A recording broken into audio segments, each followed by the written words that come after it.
Wow. Well, all right. That was easy. I'm done here. Thank you. I appreciate you.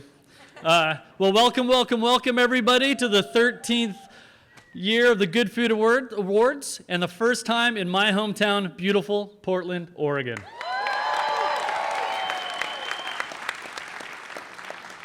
I am Eli Cairo of Olympia Provisions. If you do... okay. Boy, this is easy money. If you do not know, I'm a sausage maker by trade. I'm a reluctant businessman by job. I fancy myself an environmentalist. As a meat maker in this climate, that's a little weird. However, this evening, I'm just your slightly nervous MC for the Good Food Awards. It's nerve-wracking being in front of so many of my peers and my idols, but it's even more nerve-wracking to think that somebody would give me a microphone and expect it not to get a little bit weird. So stick with me here. But enough about me. We're here to celebrate the Good Food Award and the Good Food Award winners. I'd like... Also, you will never applaud too little. Let's go, people. There we are.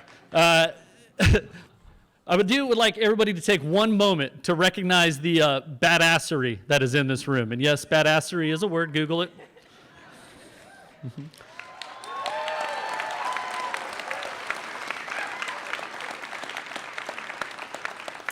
It's rare enough to be inside of a room full of people trying to forge a livelihood, doing things that they love. But to be in a room full of people trying to forge a livelihood that benefits their community and their environment, that's a very special thing.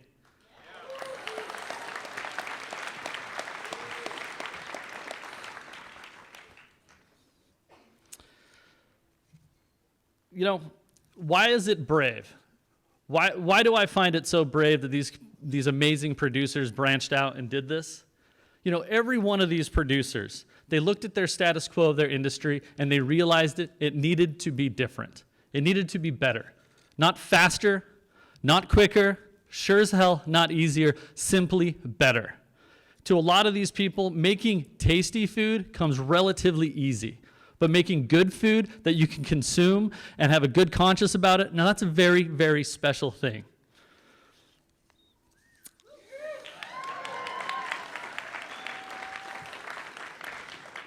You know, judging by my own experience, a lot of these producers, they've had very many sleepless nights. They've had batches fail. They've had crops die. They've had employee problems, you know. But when you do finally get to sleep, you get to sleep with a clear conscience, knowing that you're not a goddamn dirtbag.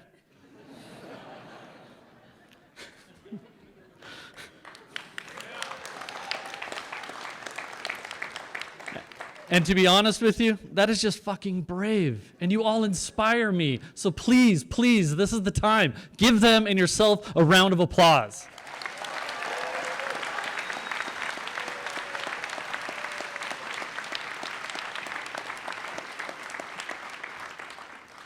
And now I'm sure a lot of these producers have asked themselves, does anybody really care? Do they care enough to support our products? You know, there is a ton of products out there. I want you to know something. Greenwashing, that's a real damn thing. The use of artisan, that's applied to pretty much anything it wants to use it these days. I agree with those boos. Fortunately for us, there's a group of epic grocers that do get it. And without them, none of this would matter. 16 of the best grocers united to form the Good Food Mercantile Collaborative, a group of stores that finally frickin' get it. So much so, they pooled their resources to be the presenting sponsors underwriting the Good Food Award. And that's simply amazing. You're going to hear from many of them tonight, presenting a lot of the awards, and many of these people are my idols for doing this. You know, they put in the work to produce, or to ensure that the products that these producers produce and put on their shelves are doing it right, knowing full well that supporting us comes with its own challenges. We may not have all the bells and the whistles that a lot of the bigger companies do. Hell, we have any of the deals that the bigger companies do. But we have the passion, and we have the courage, and we have the bravery to challenge status quo. And that's badass, people. So thank you.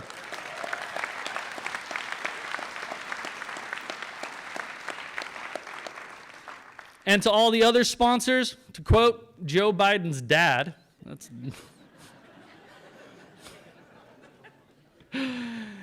do not tell me your values.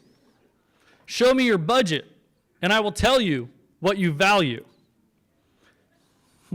And these here sponsors, they put their money where their mouth is.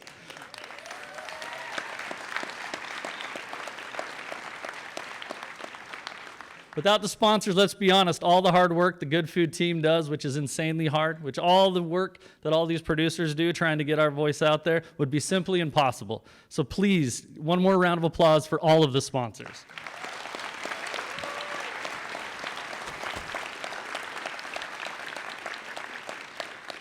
Now you're going to recognize really that I'm a sausage maker and not a public speaker because I'm reading this one verbatim. Extra big thanks to Fair, Buy Right Market, the amazing team at Market of Choice who's donated the catering for this epic party we're about to have. 38 committee chairs, 200 judges, our honorary host Alice Waters, who unfortunately could not be here tonight, but we're going to hear a message from her later, countless volunteers, and the Good Food Foundation team. That's it. We made it.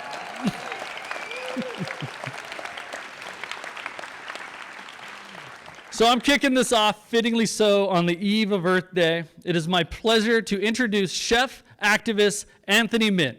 He's the co-founder of Mission Chinese and nonprofit Zero Footprint, Basque Culinary World Prize, winner of the 2020 James Beard Humanitarian Award of the Year, and possibly the person who knows more about climate and food than anybody on this entire darn planet. So thank you all, and welcome Anthony, please.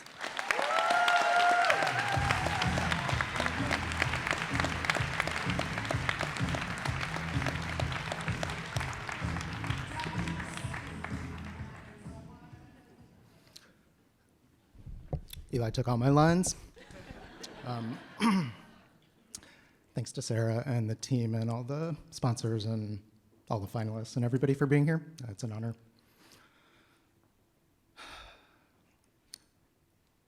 Good food is life. Listen, I know what you're thinking here. A young me would have immediately dismissed that statement as douchey, or contemporary youth maybe would say cringy. But stick with me here for a minute because I'm going to slather some butter on, laminate the layers, and croissantify this idea for you. So that young line cook probably started in kitchens in the first place to not talk to people. And, I was enamored with elevating ingredients, blending in hydrocolloids, knife work, fermentation, all kinds of techniques.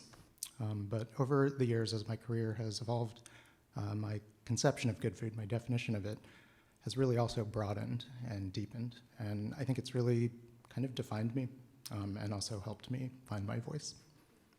That line cook was basically airdropped into the role of head chef when my wife, Kara, and I inadvertently kind of launched the pop-up movement.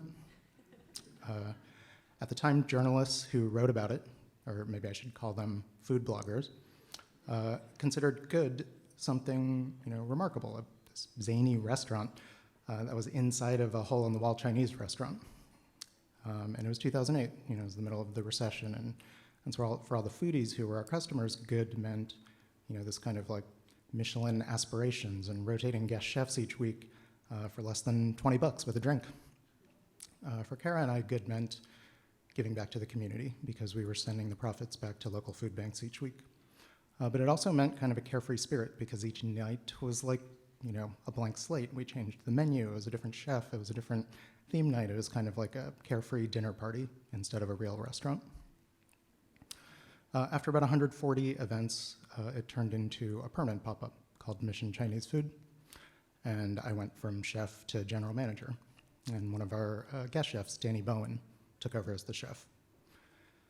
Mission Chinese Food was fusion, but not like barbecue sauce, chicken on a pizza kind of fusion. It was deep fusion, like technical stuff. We were smoking pastrami for the Kung Pao pastrami dish. We were serving sizzling cumin lamb ribs on fajita platters. And so at that time, good meant irreverent and inauthentic on the surface, but then underneath, it totally felt like it was meant to be. Mission Chinese Food expanded to New York shortly after that, and we had a tiny budget, something like $55,000 and an Amex card. So miraculously, we were able to get a location. It was basically like a plywood beer garden attached to a Thai takeout window. And somehow Danny turned that into the 2012 New York Times Restaurant of the Year.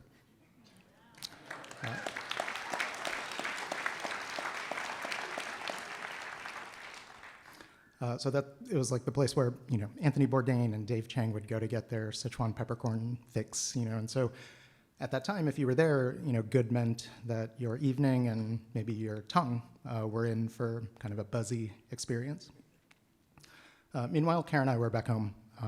We had a newborn daughter, and so for her, as she was having her first bites of food, good meant that kind of like wondrous look in the eye from the first avocado or the first blueberry.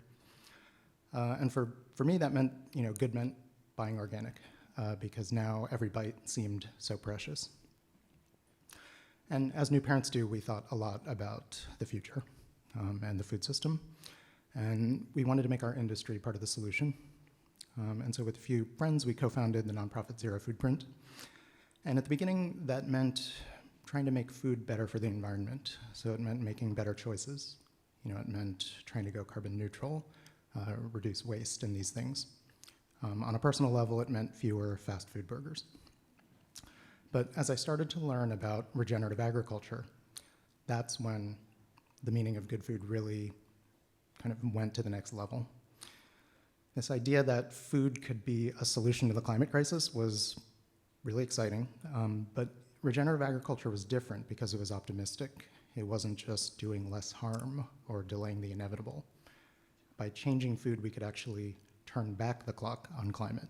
So that seemed to me like, the most amazing story in food, plus the possibility of climate beneficial cheeseburgers. But seriously, according to Project Drawdown, changing farming could take as much as 489 billion tons of carbon out of the atmosphere. So for reference, that would be like the whole world unburning all of the fossil fuels from the last 15 years. So it's that big, but it also is local. It happens each acre. So 1 acre of healthy soil could store as much emissions as something like 8,000 or 9,000 gallons of gas. That's every acre. And it's not just emissions, it's, increasing water holding capacity, improving resilience, biodiversity, nutrient density, farmer prosperity, and flavor. So this was 2014. People had not even heard the term regenerative agriculture in most of the time. But we basically decided, this is the future of food. We went all in with our life savings on a restaurant called The Perennial to champion regenerative ag. We were serving kernza, the perennial grain that had been under development for like 40 years or something by the Land Institute, which had the potential to transform the Midwest, back into perennial food prairies.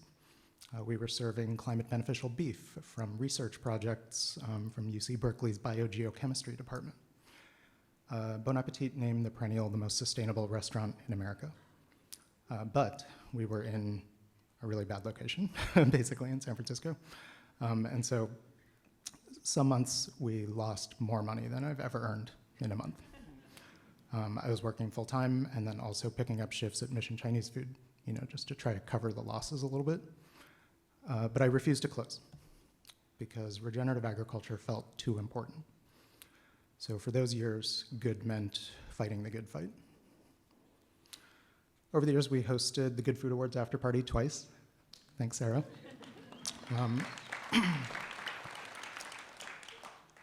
We probably introduced tens of thousands of people to the idea of regenerative agriculture.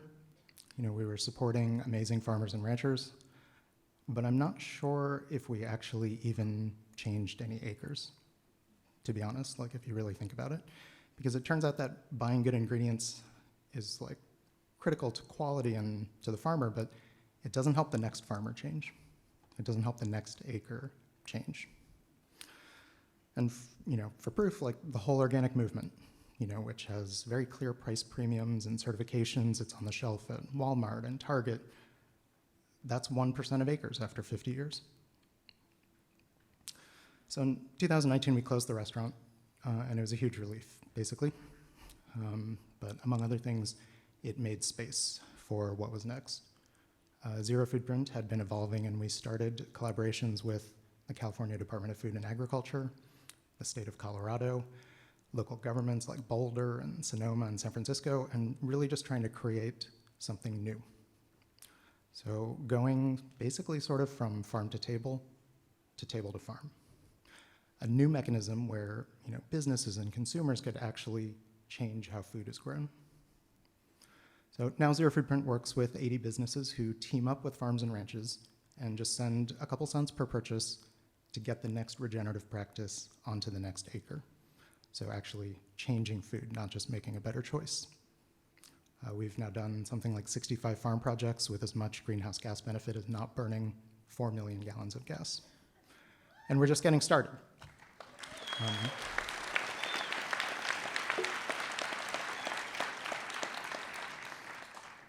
Thanks. And so this year we work with businesses nationwide. So I hope everybody in this room gets in touch. But then this year we're also starting farm projects in Oregon and the Northeast, and hopefully next year nationwide. But aside from all this work, this has really just changed for me what good food means, because it means optimism and it means hope.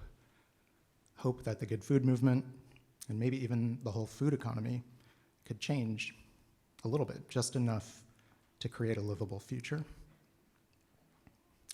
So on a personal level, it also means that I've kind of grown and matured and gone from like the introvert, keeping to myself, getting drunk after work, to now like the climate activist, like grabbing the microphone.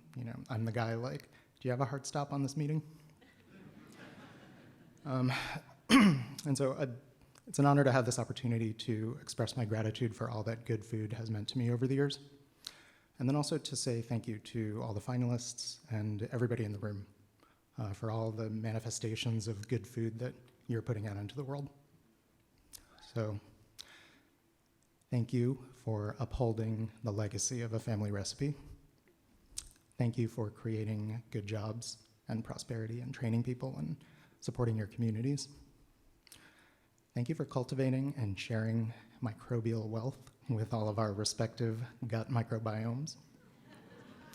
Thanks for supporting amazing farmers and good ranchers who in turn support healthy soil and biodiversity. Thanks for composting and closing the loop. And then thanks for breathing life into ingredients and adding value, all the subtle notes and all the flavor bombs. But most of all, thank you for being part of this community. It's a community of practice and a community of care, care for flavor and quality in the stories, but also care for each other and our collective and future well-being.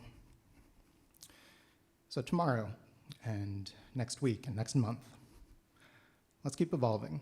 Let's keep raising the bar of what good food means. But for tonight, let's celebrate.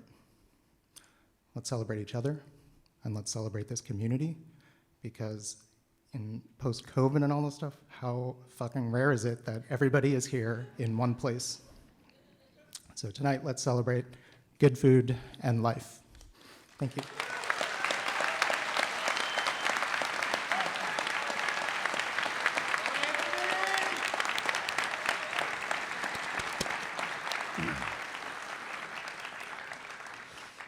Anthony, you are a beautiful man, and we need a lot more of you.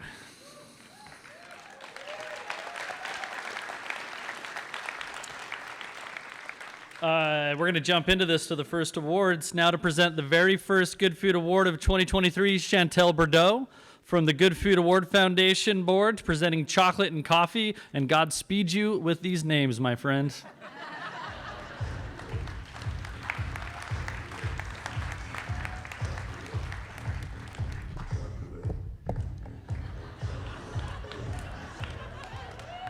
Hello, hello, hello.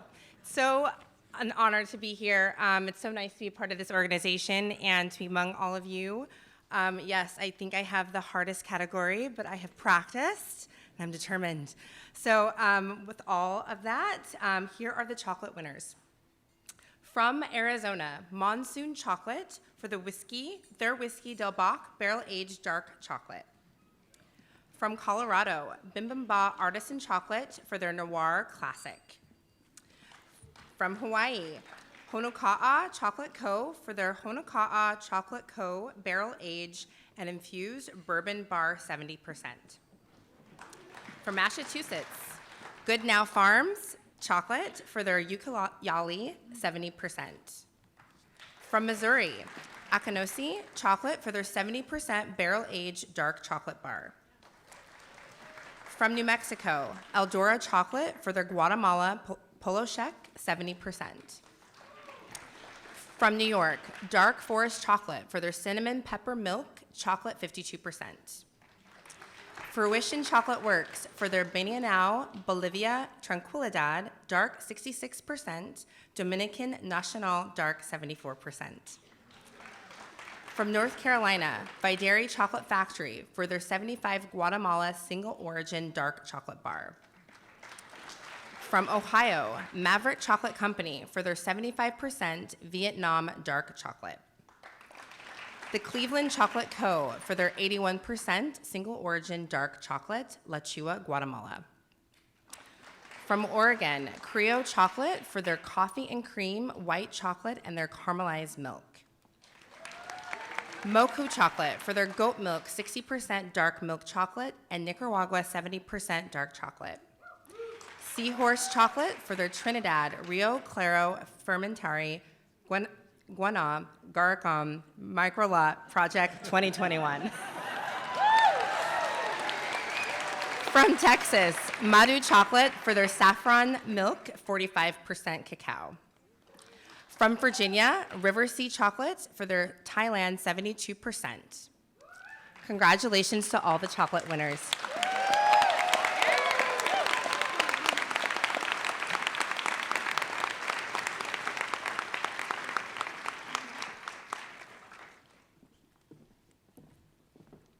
And now on to the 2023 Coffee Good Food Award winners.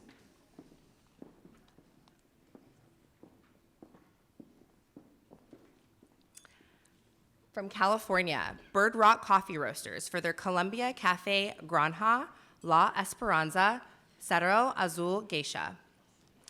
Heirloom Coffee Roasters for their Sugar Phoenix Blend. From Georgia, Radio Coffee Roasters Coffee for their Ethiopia Mordor Shantanawane. From Idaho, Evans Brothers Coffee for their Finca Sale Lajas Natural. From Illinois, Goshen's Coffee Roasters for their Burundi Gahahe Sema Natural. Pedestrian Coffee for their Columbia Wash Labayano. From Kansas, PT's Coffee Roasting Co. for their Panama Hacienda Bajo Mano Static Geisha Natural. From New York, Joe Bean Coffee Roasters for their Costa Rica Cafe Revense del Chipro Finca El Desafio. Tipico Coffee Roasters for their Guatemala Las Maratas Pacamara. From Oregon, Picavma for their Geisha Reserva. From Texas, Greater Goods Roasting for their Sumatra Rebang Gallo Natural. From Vermont, Vivid Coffee for their honey process Para Anema Nahun Fernandez, Honduras. From Virginia, Afterglow Coffee Cooperative for their Democratic Republic of the Congo, Sopa Sadi, Pygmies Lot. From Washington, Blossom Coffee Roasters for their Uraga Natural. And finally, to speak on behalf of coffee winners from Hawaii, Brittany Horn and Madeline Longoria Garcia of Pacific Coffee Research for their Aloha Star Coffee Kona and their Wood Valley Coffee Ka'u.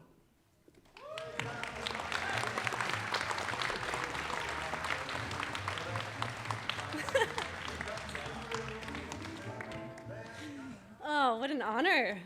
And my colleagues, congratulations everyone. Yeah, thank you for having us today. Thanks for letting us be here. What an honor to be here. The grower of the Ka'u coffee that won a Good Food Awards is sitting over there. So Alla Kostenko, big round of applause to you. Oh, what an honor to work with you over the years.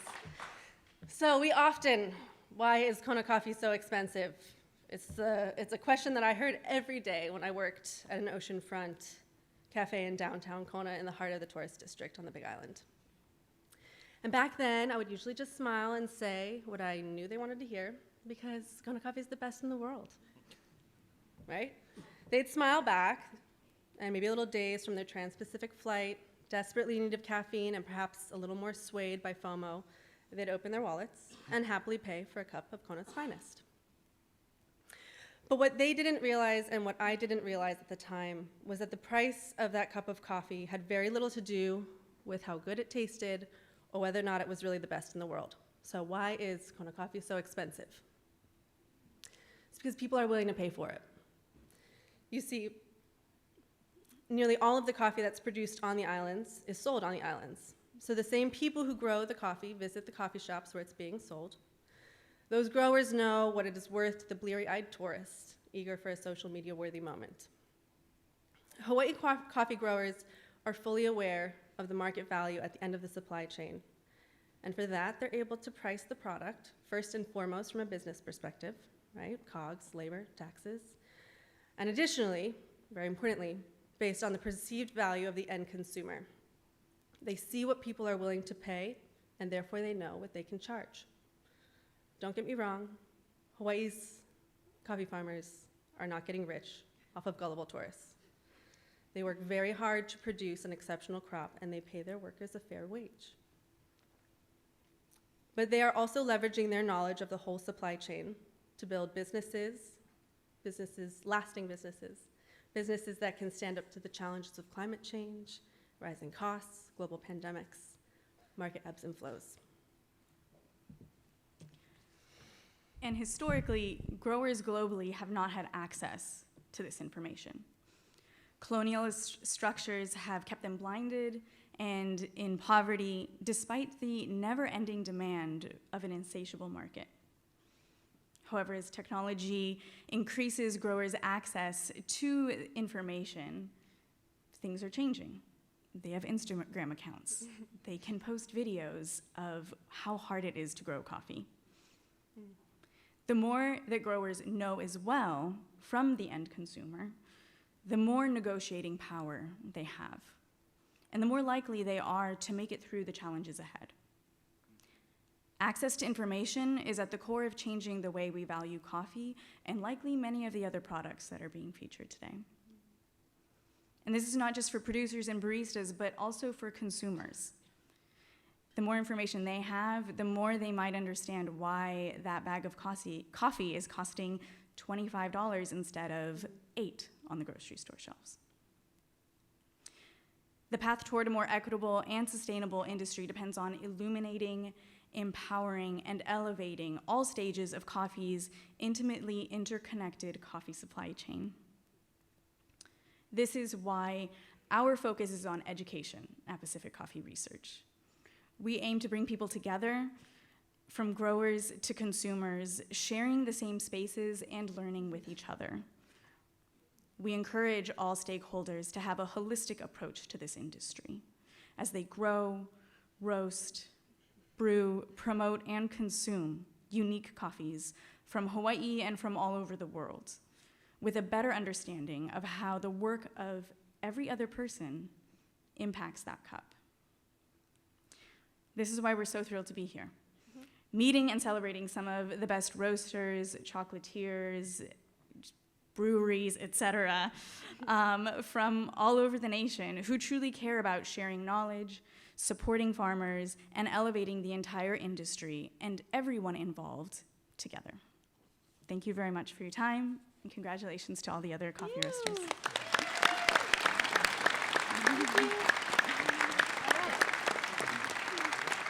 Congratulations.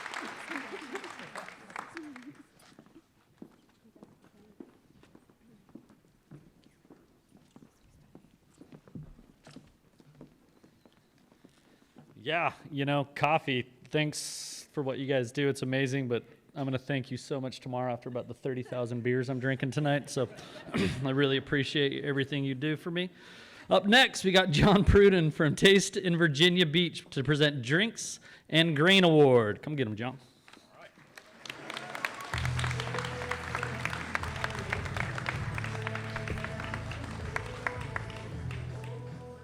All right, good evening. And the drink winners are from California, Burley Beverages for their super spicy ginger beer. Dandelion Chocolate for their Hojicha hot chocolate mix. From Colorado, Dram for their adaptogenic mushroom cola and sweetgrass adaptogenic sparkling water. From Hawaii, Pauwela Beverage Company, got it? All right, nice. For their ginger turmeric kombucha tea. From Massachusetts, Superfrau for their pineapple ginger and their blueberry lemonade. From Michigan, Lively Up Kombucha for their elderberry healer. From Minnesota, Wila's for their Wila's and Raka Organic Dark Chocolate Oat Milk. From New York, Pilot Kombucha for their Pilot Kombucha Lavender Peach Kombucha. From North Carolina, Boro Beverage Company for their Pollinator Punch. Bucci Kombucha for their Bucci Legacy Kombucha. From Oregon, Camellia Grove Kombucha for their Oolong Kombucha and Jasmine Kombucha. Creo Chocolate for their Midnight Truffle Sipping Chocolate. Cavastly for their Lemon and Juniper. Momo Cocoa for their Chocola Paille. Good enough, right? All right, from Tennessee, Good Citizen Coffee for their Good Citizen Coffee Company Chocolate Oat Milk Nitro Iced Coffee. From Vermont, Moco, My Original Cocoa for their Mexican Hot Chocolate. And what an incredible group of drink winners. Congratulations.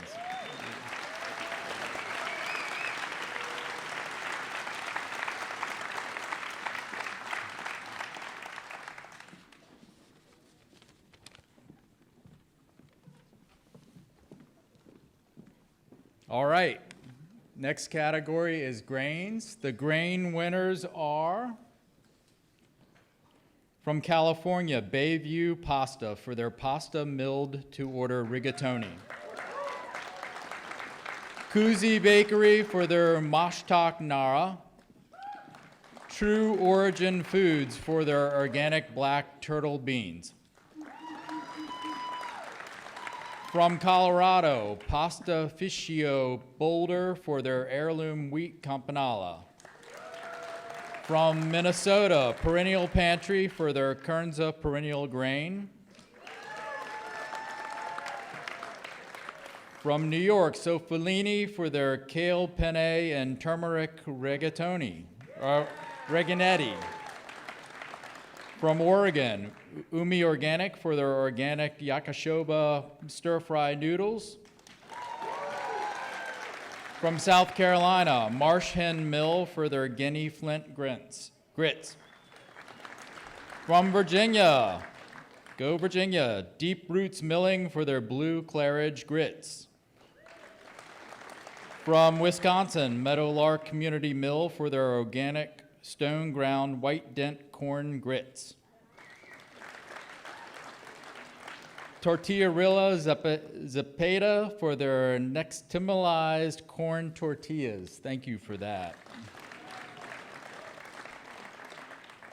And finally, to speak on behalf of the grains winners, David Oyen of Timeless Seeds in Montana for their black beluga lentils and their black butte chickpeas. David? Thank you, John. Okay, you saw the urban hat from Portland. This is a farmer hat from Montana. I gotta say, it's, it's humbling and an honor to be asked to share a few remarks about Timeless Seeds and about the other award winners in the grain category. First, a bit about Timeless. Timeless is a small certified organic company that was founded on my farm in 1987 in northern Montana. We were 4 young, idealistic, and very naive farmers who were determined to farm organically, to add soil-building crops to our rotations, and to demonstrate to the wider world the possibility of a more environmentally and socially responsible agriculture. So those were the goals 30 years ago. And they were challenging goals. There were only a handful of folks in Montana that were interested in organic farming at all. The land-grant university, the local ag research center said it was impossible to grow crops organically in the northern Great Plains. There were no national or even statewide organic certification programs back in the day, which many of you here know. And there were only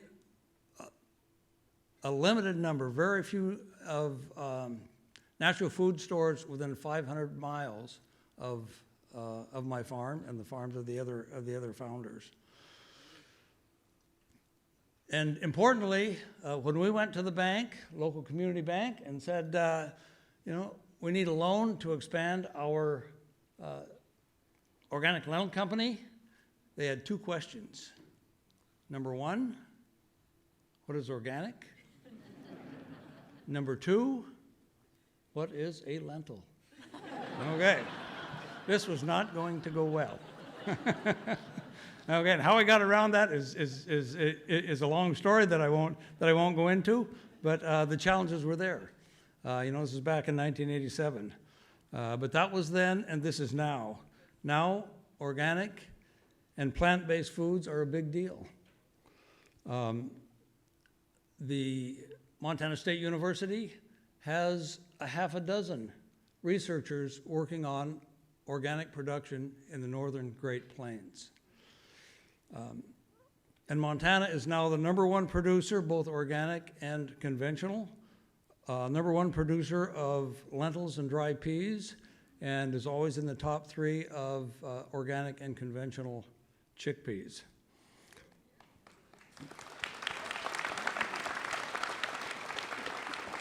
And this little company of Timeless now contracts with dozens of certified organic farmers across Montana. And we are processing and selling millions of pounds of Montana-grown, certified organic lentils, chickpeas, and heirloom grains across America. They're here in the store in Portland. They are, they're in New York City. They're in San Francisco. They're in big towns, small towns. They're in restaurants that, if I gave the names, you would recognize. Things have changed a lot in that amount of time. But that's Timeless. If you want to know more about Timeless, obviously you can check out our website, which is Timeless Food, not Timeless Seeds, but Timeless Food, Facebook, Instagram, and so forth. Thank you. Yep. Or you can check out this book that was written by author and Professor Liz Carlisle in 2015.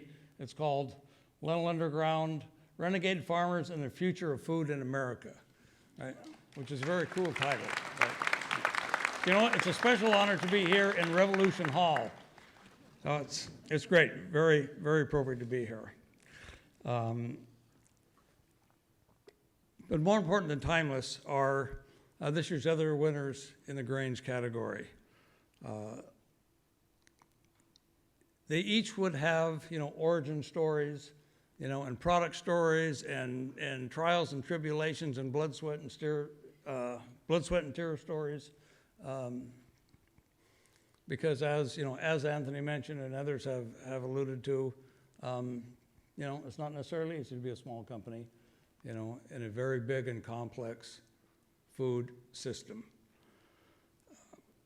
But these people that are here, the people and their products, are both embodiment of the passion, the patience, and the persistence it takes to bring, to grow good food, to produce good food, and to bring it to market. So, congratulations to every one of you. And I want everybody in the audience, tonight in the reception, tomorrow in the Mercantile, to seek these people out, because they are doing important work.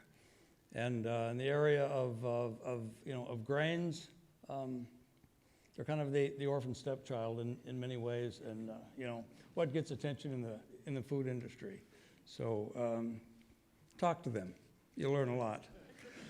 It's especially meaningful for me to receive these awards this year, because the Timeless Mission has always been to transform how farmers farm and what people eat to benefit the planet.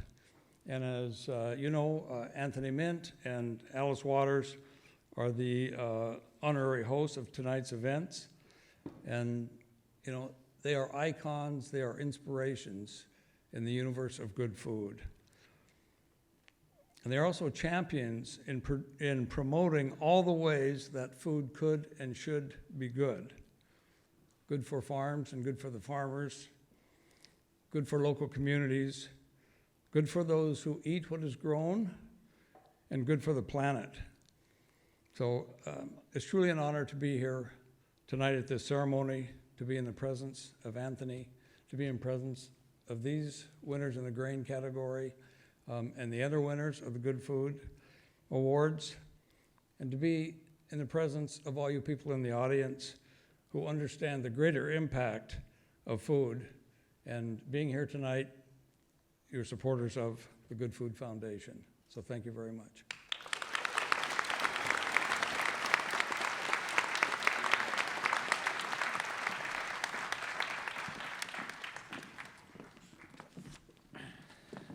David, you're an absolute legend, and I really want that hat. You got it. Score. Say there's no perks. Come on now. Anyways, this is one of my favorite categories, spirits. You may have guessed that. And to do that, Pascal Attar from Portland's very own World Food Market. Thank you, Eli. All right, folks. And the winner for spirits are from California, Home Based Spirits for their single malt, Humboldt Distillery for their organic vodka, from Georgia, Simple Man Distillery for their Gulagichi gin, from Hawaii, Royal Hawaii Spirits for their Ulukila breadfruit spirit liquor, from Maine, Liquid Riot Battle Company for their Old Port bourbon whiskey, from Maryland, St. Croix Distilling for their Maryland rye whiskey, from Minnesota, Far North Spirits for their 3-year aged Bodolin bourbon and Olander Nordic style spiced rum, from New York, Jack from Brooklyn for their Sorrel liquor, from Washington, Terramar Brew Distillery for their Terramar vodka, California, Falcon Spirits Distillery for their Amaro Oplamado artichoke liqueur, from Colorado, Dryland Distillers for their Cactus Spirit, from Washington, Westland Distillery for their Colère Edition 2. Congratulations to the spirit winners.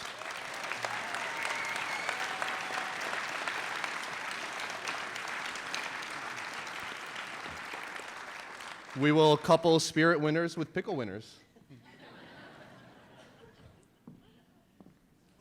Let's give them a round of applause. Thank you. Thank you. All right. Now on to 2023 pickle winners. From California, Local Culture Ferments for their golden beet and dill, sauerkraut and garlic, ginger kimchi. Pacific Pickle Works for their Carrots of Fire spicy carrot sticks. From Colorado, Health by Design for their kimchi pickles. Mountain Girl Pickles for their corn relish. From Florida, Zesty Fusion LLC for their Skobucha's kimchi sweet and sour spicy. From Nebraska, Cure for their mean beans. From New York, Forward Roots for their cauliflower water kimchi. John's Superfoods for their black garlic pepper sauerkraut. North Carolina, the Spicy Hermit for their sweet onion kimchi. From Oregon, Sebejo for their AG Ashar pickle. Yeah. From Vermont, the Tipsy Pickle for their Cersei Wildfire pickles. From Virginia, Valhalla Organics for their pickled okra.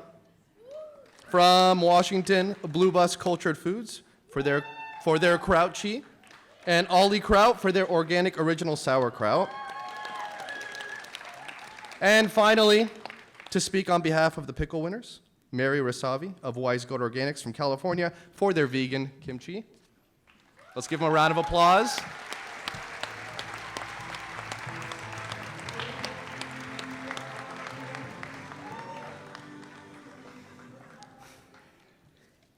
I'm a little nervous here. It's an honor to be here with such elevated and purpose-driven food crafters and farmers. A little over 10 years ago, I had a nutrition practice where I specialized in gut health, which I treated with a functional medicine approach. I found that the majority of my clients would benefit from consuming properly fermented foods, so I began to make it for them. This was the beginning of Wise Goat Organics and my mission to offer nutrient-dense, nourishing foods. While the function medicine perspective was far from the failures of standard Western medicine, it still had its limitations. The progress of my clients' health would plateau. They would lose weight, improve their digestion, and balance their hormones, yet they would still have emotional disturbances, infertility, mysterious skin rashes, and still not be able to sleep without melatonin. While functional medicine helped eliminate many symptoms through intake, lab work and supplements, and lifestyle changes, there continued to be a disconnect that failed to view the body as an interconnected biosystem. My desire to understand health beyond this linear narrative guided me to study traditional Chinese medicine and acupuncture, an ancient medicine that has evolved and been refined for thousands of years. One that began in the Warring States periods where the doctors were dealing with real-world problems, such as extreme famine and numerous epidemics. So extreme, it seriously impacted the country's political, economic, and social development. This is where my understanding of health and the universe as a whole really expanded into a new dimension. I learned about the universal laws of nature and how to utilize them to make a diagnosis and a treatment. Because after all, humans are nature. We're the Tao. We are the microcosms within the macrocosms of the universe. It's why hand reflexology works, where you can treat the entire human body with the surface of the hand.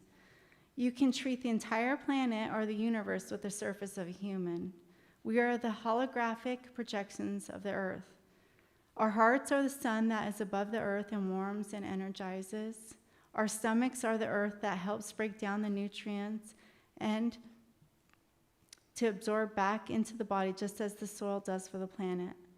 This hologram theory even goes down to our DNA structure, which contains instructions for the entire human body within the cell. This medicine doesn't try to zero in on a singular cause for disease. It doesn't find a cure by performing invasive surgery or prescribing a pharmaceutical drug. It recognizes that we are part of an undivided whole. We all exist on a continuum. That to treat one part will directly affect all parts. So each time we create a food that nourishes our guts and our bodies, we are directly treating the health of our soil, our planet Earth, and the universe as a whole. This is why I'm so grateful to be part of this evening with so many other amazing fermenters and crafters who see these connections and strengthen them every day through their daily work. Thank you.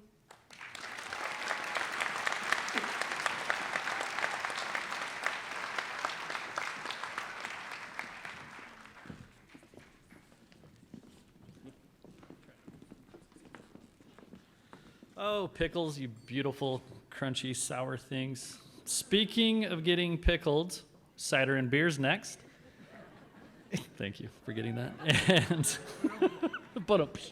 And unfortunately, there's an audible. Brittany couldn't be here, so your favorite Portland sausage maker that makes salami is going to read these off. Stick with me, folks. Thank you.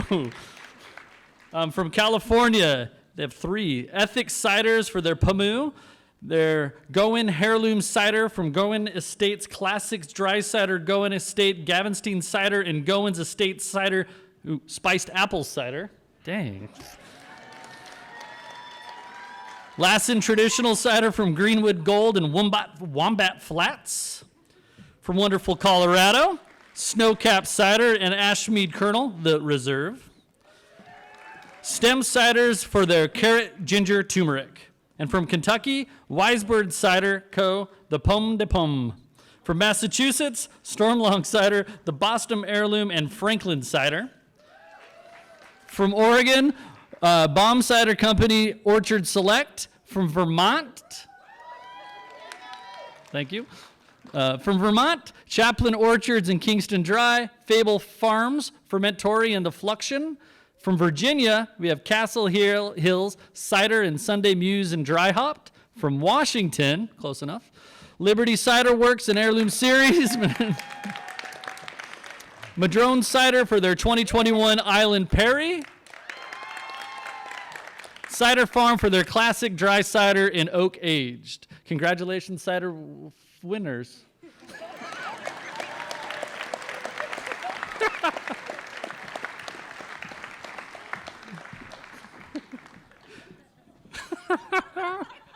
Thanks.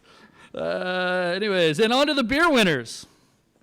From California, we have Almanac Beer Company for their Blueberry Dogpatch Valley of Heart Delight Sour Bourbon Barrel Peche. I feel like that was pretty good. We have Pond Farming Brewing Company, the Dark Mast Black Lager and Devil's Gulch Hazy IPA. We have Smog Cities Brewing Company for their Coffee Porter.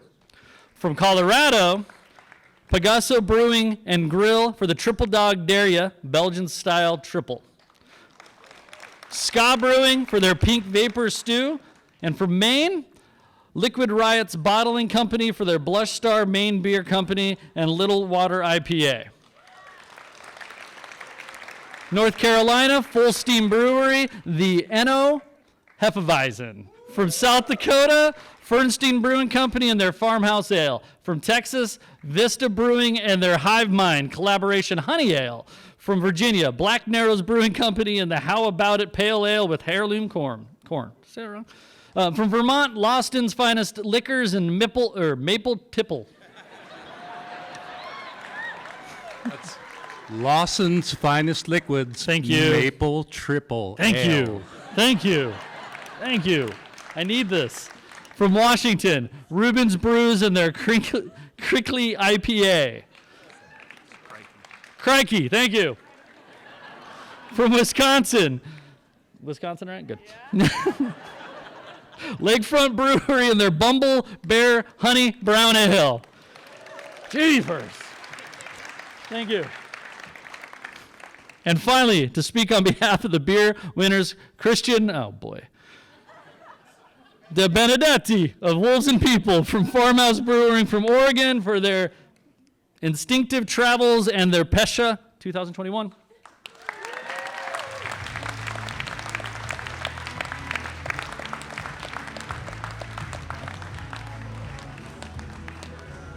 Wow. Hey. Nice to see you. Thank you, guys. Wow. Thanks, Eli. This is awesome. Thanks so much for having me. My name is Christian De Benedetti, and like many of you, I'm really into good food, provided it is made with barley, then boiled with hops, fermented to completion, and served in a massive brimming goblet. Now, but seriously, as an Oregonian and a Portland-born, Willamette Valley-raised lover of all things edible, I am deeply, deeply proud to be in such distinguished company here representing my colleagues up here and those beyond this Revolution Hall. For making great beer was something extra. And by extra, I'd venture to say what us brewers are bringing to the Good Food Feast just might be a new definition of beer itself. The lofty, perhaps a bit frothy concept that sometimes, in the best of times, brewing great beer is not just about flavor and good intentions, but progress. So starting in the late 70s and 1980s here in Portland, also known as Beervana, true story, vacant neighborhoods transformed into little urban beehives powered by a malty, full steam ahead ethos and elbow grease upgrades. Commerce led to innovation, expansions, and plenty of failures too. It was a rebel wave that rolled across the country and washed back on the old world shores, even hallowed ground like Germany, Belgium, and Italy, which are now all bursting with new and innovative breweries. When I got into beer seriously in college, there were about 300 firms in the United States. Now there are over 9,000. Portland here has about 50 of the best, and Oregon claims another 250. And best of all, the great beer that has come to pass, and this shift from the 36-pack to the 3-ounce taster and back again brought with it not only renewal, but a newfound sense of community too. There's much work to be done, but again, for doing not just well, but doing the right thing too, is at last nearly as ubiquitous as IPA. It's about time. At our little family farm-based brewery in the Willamette Valley, we brew classics and wilder styles too, fueled by our own sense of place and a treasured community of growers close at hand. Sometimes they just show up with that glow announcing, "Take a look at this. Can you brew with it?" Among the dozens of 100% locally grown ingredients we use are lemongrass, pineapple sage, Sichuan peppercorn, quince, white truffles, filberts, Douglas fir tips, Brooks plums, figs, Marion berries, the best peaches ever, and a whole lot of wild yeast, honey, and even comb from our own beehives. So we hope that, inspired by the clever Belgians especially, these creations honor forgotten brewing techniques and playfully expand notions of what beer itself can be. Even the grassy, nutty U.S. barleys we love best come from Oregon and the Skagit Valley of Washington, and we have 5 acres of our own barley in the ground right now. And those hops, well, there's a worldwide selection, but some of the best are grown 10 miles away and smell like what might happen if you could crossbreed a coconut with a honeydew and a wild mountain huckleberry. That's cashmere for anyone getting as thirsty as I am right now. So thanks to the Good Food Foundation for bringing brewers to your big, beautiful table. Looks like you're going to need another leaf soon. And thanks to the brewers up here who keep raising the bar. Most of all, thanks to the good food makers here for inspiring us, for stoking interest, and the most precious ingredients every town should have, besides at least one great little brewery. Small farms, big markets, and even bigger ideas. Thank you very much.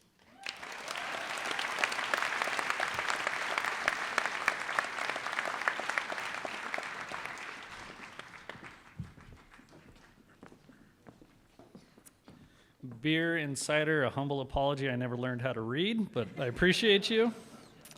Now I'd like to introduce to you all the woman who has dedicated her life to helping changing Americans' foods landscape.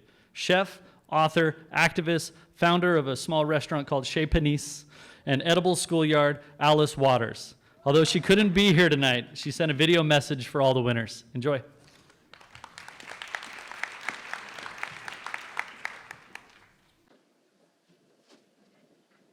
Good evening, my friends.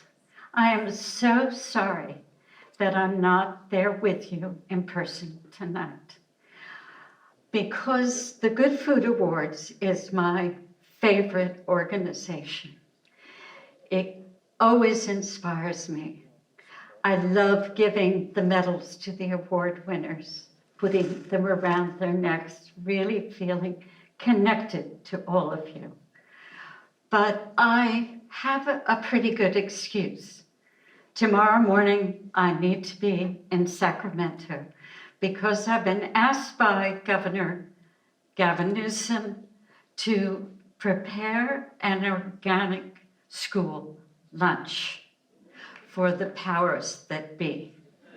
And because I believe that we need to use the power of food to bring the values into the schools, I know that the procurement of the food for school lunch needs to be purchased from people like you, and to share those values of nourishment and stewardship of the land, of community, of diversity. These are very, very important values. And food has a lot of power because of taste. And you know about that. You really know about taste. And that is what happens when you buy food locally and you eat it in season. And you really understand that relationship from the people who grow it, who fish it, who make it into products that really inspire us. So thank you so much for the work that you're doing to save the planet and also to really inspire our palates.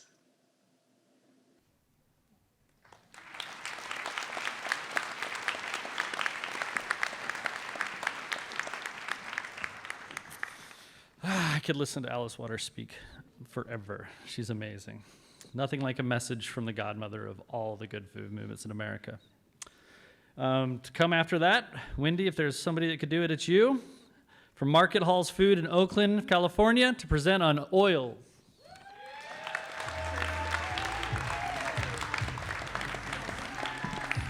So excited to be here with all of you. And the winners are from California, Bondolio Olive Oil for their organic estate blend. Central Coast Family Farm for their extra virgin olive oil.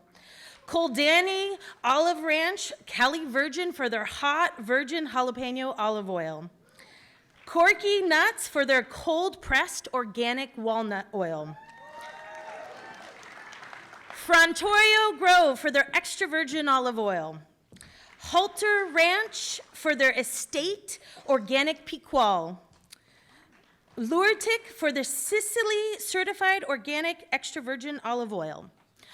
Olivayas Ola for their estate Sevillano. Olive Truck for their Tuscan blend. The Queen of Trees Royal Oil for their estate extra virgin olive oil. Winter Creek Olive Oil for their extra virgin olive oil. And from Texas, Hootenanny Pecan Company for their premium pecan oil. And now to present the snacks category, Bobby Varda Castanes from Gus's Community Market in San Francisco.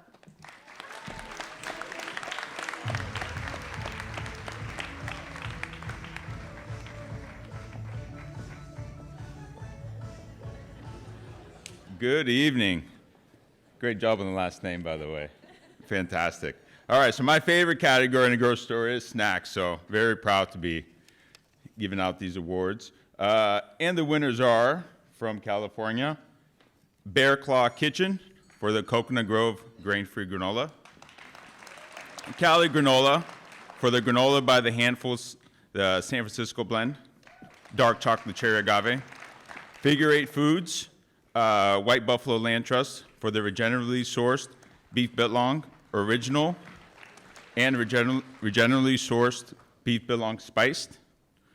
Margot's Morsels for those Margot's Morsels Killer Garlic and Primo Parmesan. Nuts and Nuts USA for their Maple Rosemary Sea Salt Almonds. From Florida, Exquisito Chocolates for their 73% Agrofloresta Brownie. From Georgia, Little Tart Bake Shop for their Hard Sables. Root to India for their Yoga Pops. From Illinois, Simple Mills for their original organic seed flour cracker. From Maryland, Good Molly's for their brownie cookies. From Massachusetts, Be Bold Bars for the macadamia nut almond butter. From Minnesota, Perennial Pantry for their Kernza crackers. Patty's Nuts for their Patty's Rosemary Nuts. Delicious, by the way. From New Jersey, Hungry Bird Eats for their fennel and onion Nordic crisps. From New York, Potter's Table Bakery for their seeded crisp and their seeded flatbread. From Oregon, Huggins Family Farms for their monkey brittle. Our friends in Amazing Eli, Olympia Provisions for their Klein Schwein pepperettes.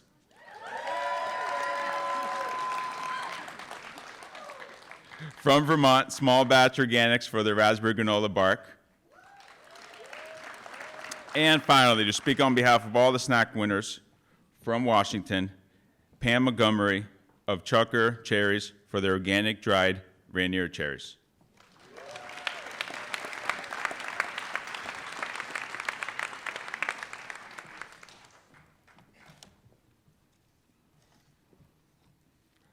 I'm happy to be in your company tonight, celebrating good food and the people that make it happen.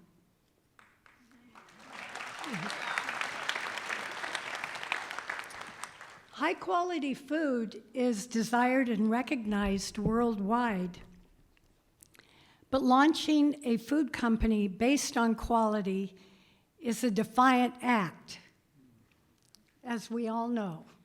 And it requires vision, tenacity, teamwork, and especially devoted customers. In 1982, our young family moved from Seattle to an 8,000-tree cherry orchard in Washington's Yakima Valley. With 8,000 trees, after harvest, countless cherries were left unpicked. We did not know what we were doing. After the leftover cherries fully tree ripened, I rediscovered something our ancestors knew. When left on the branch, the fruit's innate sugar will steadily increase and function as a natural preservative. Well, this was pre-internet, and I wasn't sure the cherries would spoil or were shelf stable, so I called UC Davis, who I knew was the research hub for the raisin and prune industry.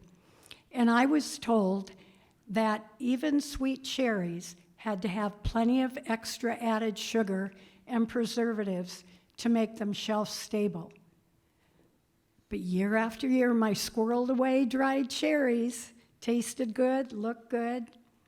I thought, did we have a wholesome new food, a new market for growers? What other cherry goodies could I make? So,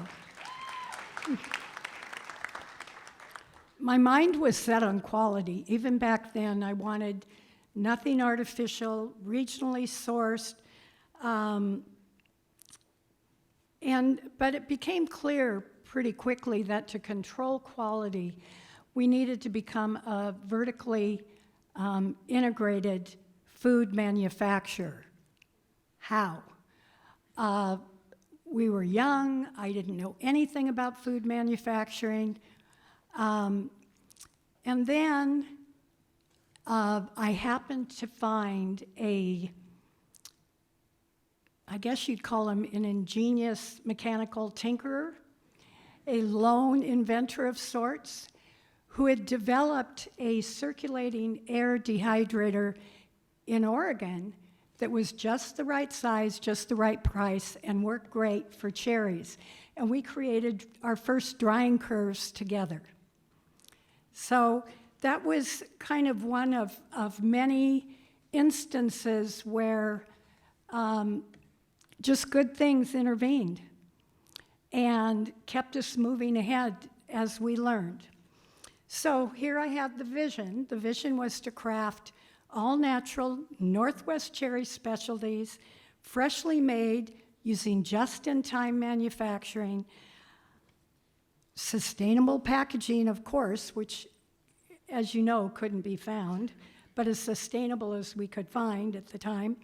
And I wanted it to burst with Pacific Northwest verve. And the latter was supplied by a famous Northwest artist who is now in his 90s and illustrated our chucker bird, our fruit, nut, and blossom illustrations. And to this day, we owe Jim Hayes a lot. He was a collaborator. So we're celebrating 35 years.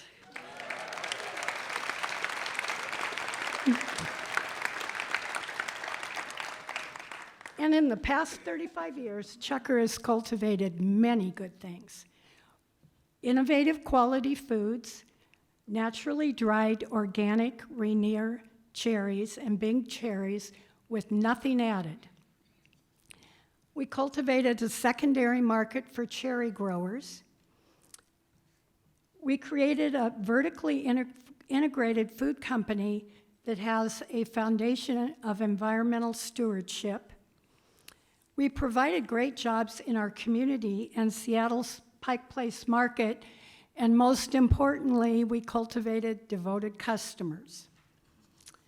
Now, none of this would not happen. As you know, all good things are due to the tenacious team of individuals that surround us. And some have contributed 15 to 25 years to growing Chucker cherries. Notably, CFO JT Montgomery, our operations director Kathleen Young, and in the audience, our sales director Teresa Garcia, and our general manager Tim Oten.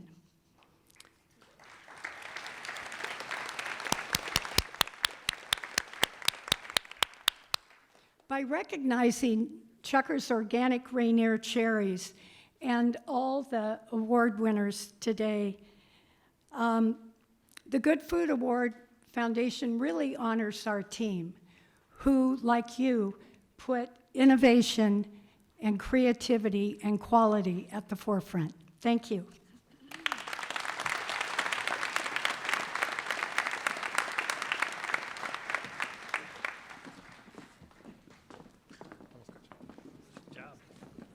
Snacks. Did you notice how we all rolled so deep up for this? All the snacks folks showing up for this.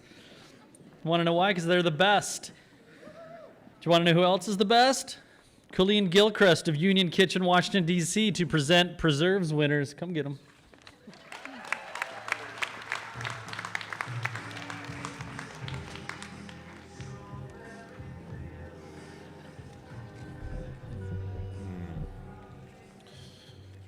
Thank you, Eli. It's Colin Gilchrist. But let's get after it. And the winners are, from Alaska, Barnacle Foods for their spruce tip jelly. From California, Saba Jam for their plum cot chamomile jam.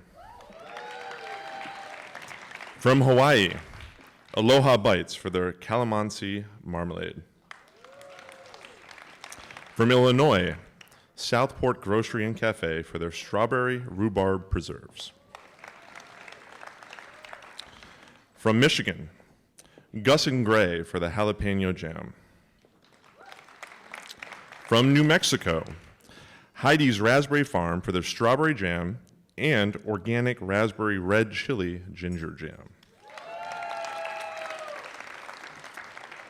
From New York, Woodside Blue Preserves for their cardamom almond peach jam.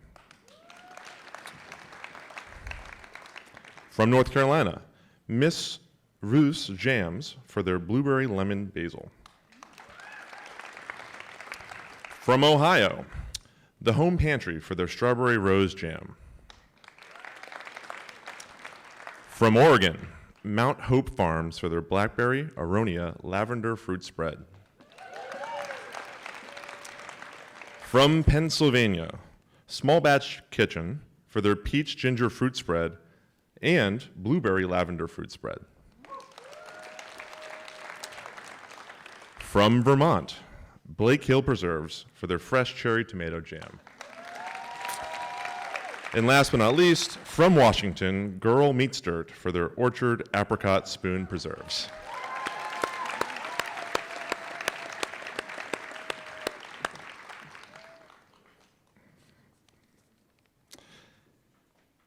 And now, to present the 2023 pantry winners, Andre Hamilton of Fair.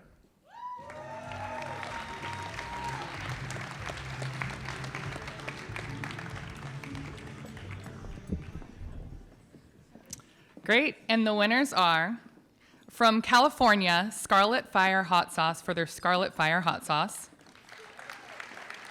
Wise Goat Organics for their vegan kimchi hot sauce, from Colorado, Chef Sherry Sauces for their zesty orange ginger sauce,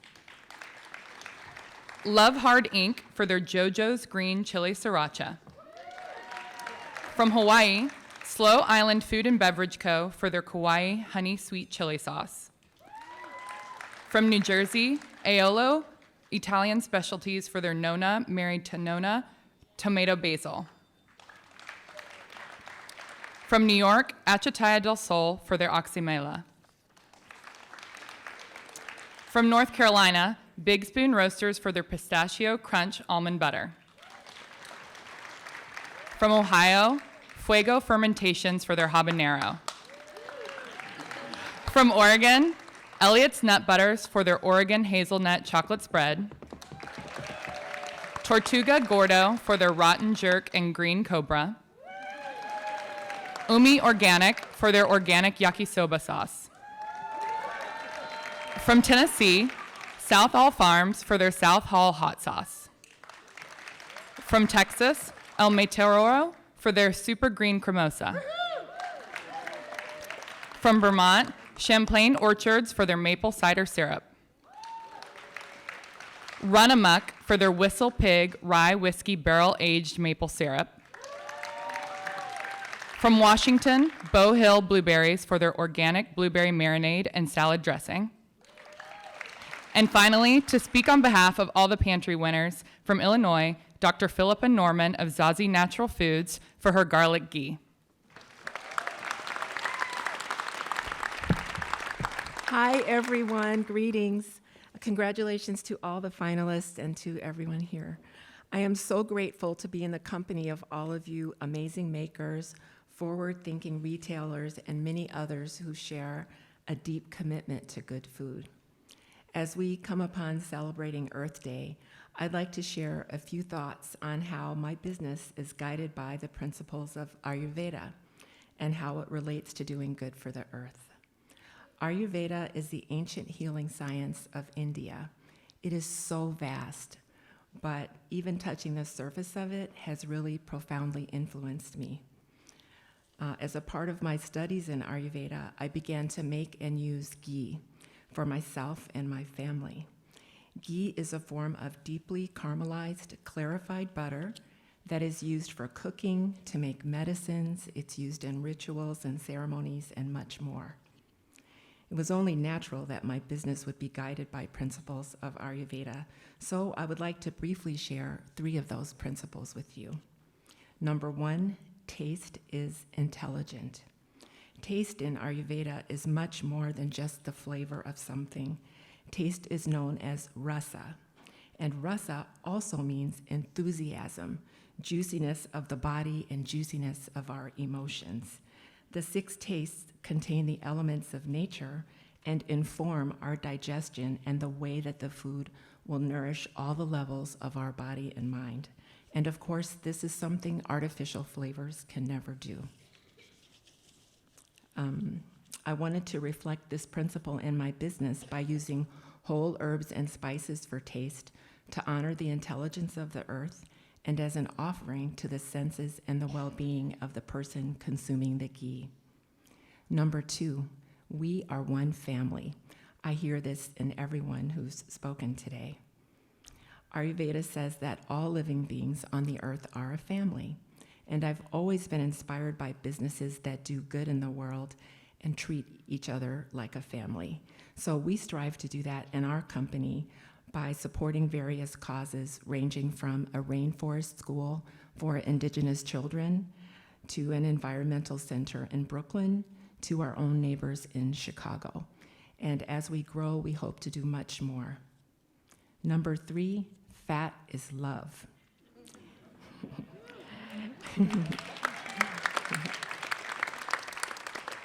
In Ayurveda, the word sneha is used for oil as well as love.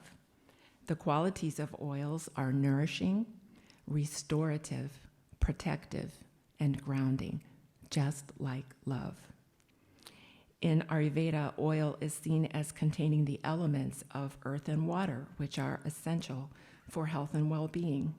So when we make our ghee, we make it with love, and we hope that it helps people to feel nourished and grounded. Again, I appreciate being able to share a little bit about the principles that ground my business with such a thoughtful group of makers who grounded their businesses in many of these same values that are so meaningful to me. Thank you.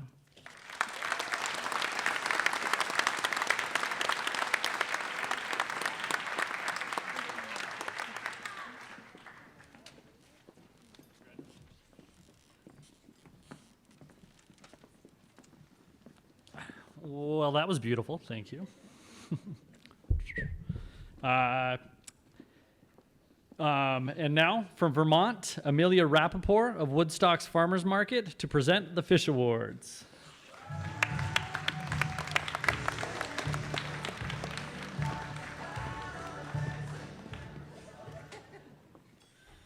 I'm so thrilled to be presenting the Fish Awards. I'm a total fangirl. From Alaska, the winners are Barnacle Foods for their Bullwhip Kelp and Piri Piri hot sauce, Sea to Shore Seafood Company for their smoked pink salmon tin, from California, Daybreak Seaweed for their yuzu sashimi togarashi,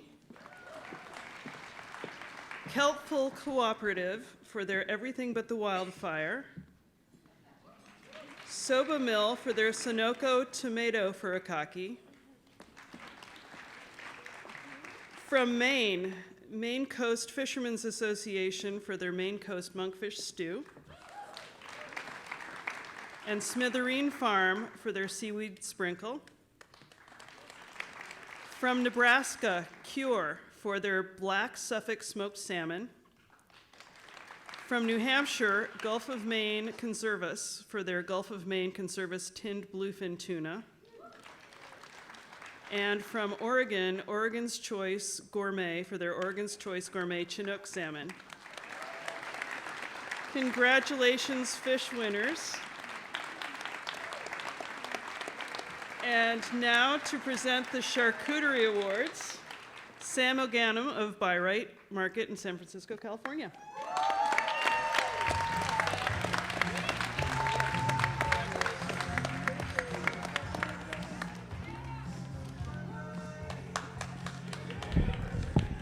Oh my God, to my microbially connected family, I love you all. What an awesome night. Give it a shout to everybody who's here. Yeah. All right, you guys want to hear the winners, and the charcuterie winners are just dying to come out. All right, here we go. From California, Canteen Meats for their Fiocco. Fabrique de Lis for their Fabrique de Lis Saucisson Sec. The Local Butcher Shop, LLC, for their duck liver mousse. From Georgia, the Spotted Trotter for their blue cheese salami. From Illinois, Tempesta Artisan Salumi for the Nduja in Orba. From North Carolina, Curate and Katie Button Restaurants for their Curate Sobrasada. From Nebraska, Incontro Cured for their Coppa Siciliano and their Salami Calabria. From New Hampshire, North Country Smokehouse for their organic applewood smoked uncured ham steak. From New York, Gilbert and Bernard for their bistro-style mousse with cognac and black pepper. From Ohio, North Country Charcuterie for their Wagyu beef bacon. From Oregon, Yeah, Eli, you get your ass back up here again. Oh no, it's Michelle. Hi, Michelle. Yeah. The better half is on the stage. Olympia Provisions for their Sweetheart Ham.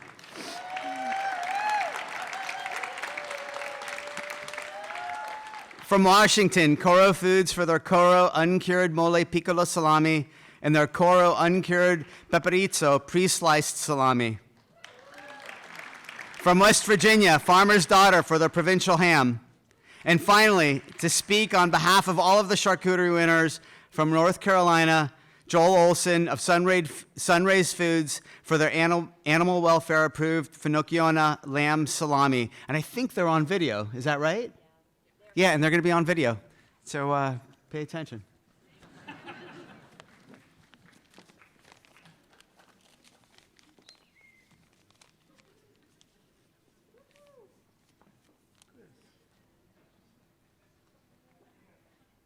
Hi, my name is Joel Olson. My wife Tanya and I founded Sunrays Foods in 2017. This year we're honored to receive the Good Food Award in the charcuterie category for our salami made from lamb raised on North Carolina solar farms. Back in 2009, Tanya and I began developing solar farms across the Southeast.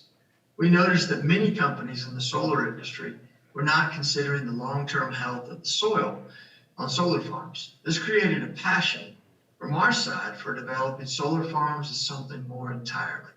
We wanted to demonstrate that we could be successful, not only focusing on the solar, but also the farm itself.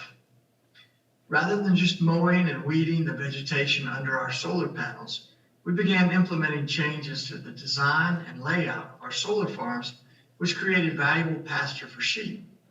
As our flock grew, we implemented animal welfare standards and worked with a Greener World to certify that our lamb were raised on animal welfare approved farms without the use of antibiotics or artificial hormones. The next step was to create a market for our lamb. Tanya grew up in Norway where cured lamb is common. She wanted to create a salami made from our lamb to suit the American palate. The Sunrays Foods lamb salami was the result, and we're honored to receive this award for our Finocchiona lamb salami recipe. Our Finocchiona lamb salami is mild with a hint of fennel and white wine. We add no nitrates, antibiotics, or hormones. As a small business, this award means a lot to our team at Sunrays Foods, our processing partners, and our farmers. We sell our salami at local farmers markets, farm-to-table dinners, and a few select restaurants, and of course, through our website, sunraysfoods.com. The recognition from this award will help us reach more people and hopefully expand the popularity of sustainably raised American lamb across the country.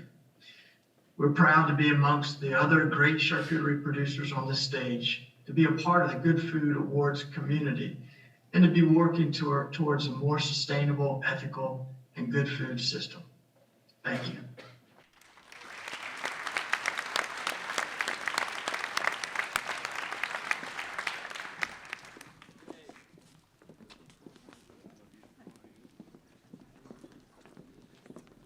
Yay, my meat people. We have an unbelievable amount of hard work in our industry to do, so let's get after it, please. Thank you. That must be the sales team. Congratulations again to charcuterie winners, and to present Confection Award, Mary Walsh of Swamp Rabbit Cafe Grocery, Greenville, South Carolina.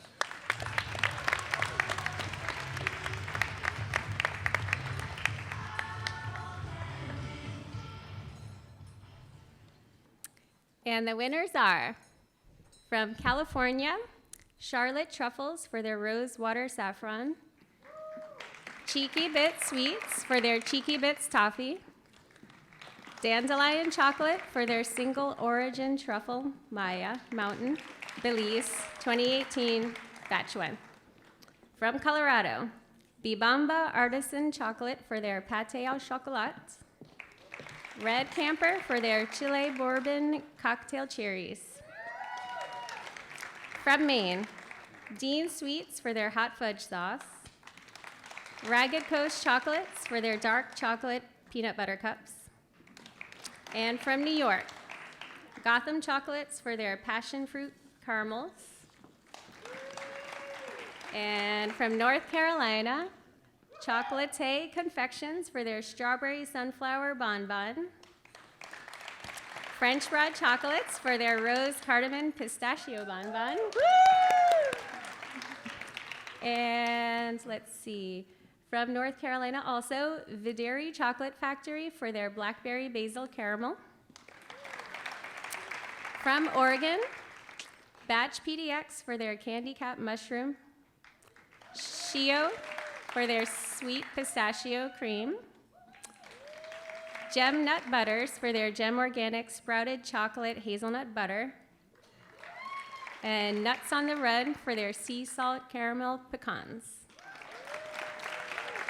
And from South Carolina, woo! Home Sweet Home for their sweet cream caramel sauce.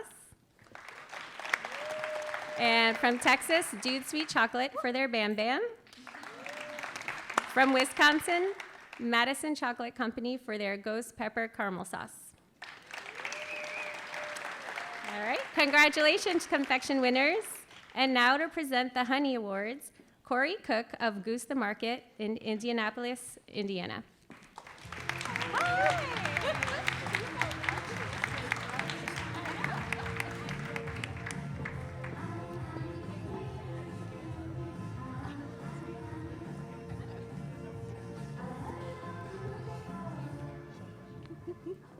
Ooh, you guys look good.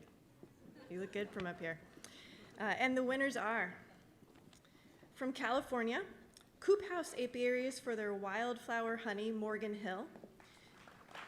To Be Young Apiaries for their Solstice. Honey Pacifica for their Southern California Sage Honey and California Sage Honeycomb. From Colorado, Friend Joseph Farm for their Bee Shepherd Lion's Mane Mushroom Honey and their Bee Shepherd Elderberry Infused Honey. From Willoughby Specialty Foods for their Willoughby Bourbon Barrel Aged Honey. From Florida, Basic Honey Company for their South Florida Raw Orange Blossom Honey. From Massachusetts, Tewksbury Honey for their Spring Wildflower 2022 and Spring Creamed Honey 2022. From North Carolina, Killer Bees Honey for their Sourwood Honey. From Oregon, hometown team, the Cascade Girl for their Diamond Girl Honey, and Jacobson's Sea Salt Company for their raw Portland Riverfront honey and their raw Sauvie Island honey. From Vermont, Montsalvet Farm for their organic raw wildflower honey.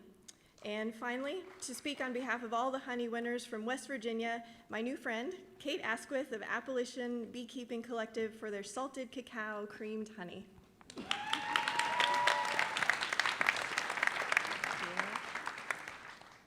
I am so grateful that you are honoring our program, the Appalachian Beekeeping Collective, tonight, together with so many other amazing beekeepers.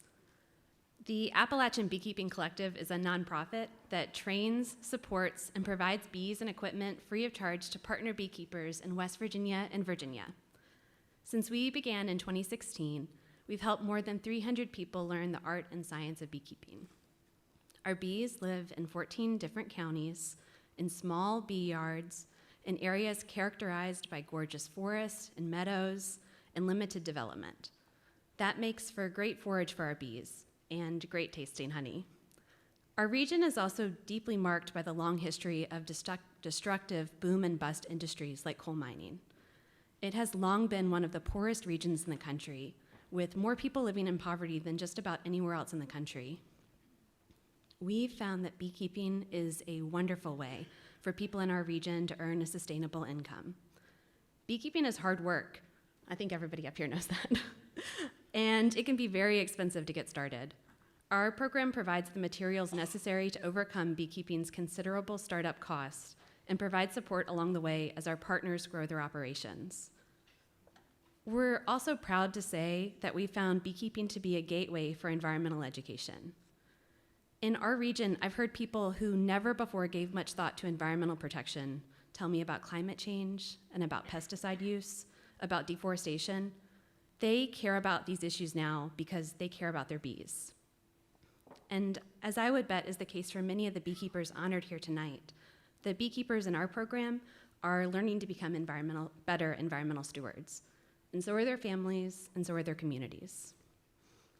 All that said, I'm especially honored to accept this award for the taste of our product, not just our mission. I hope it will help our nonprofit continue the Appalachian Beekeeping Collective for many years, as I'm sure the other winners here tonight hope will happen with their award too. So thank you so much. We are so, so grateful.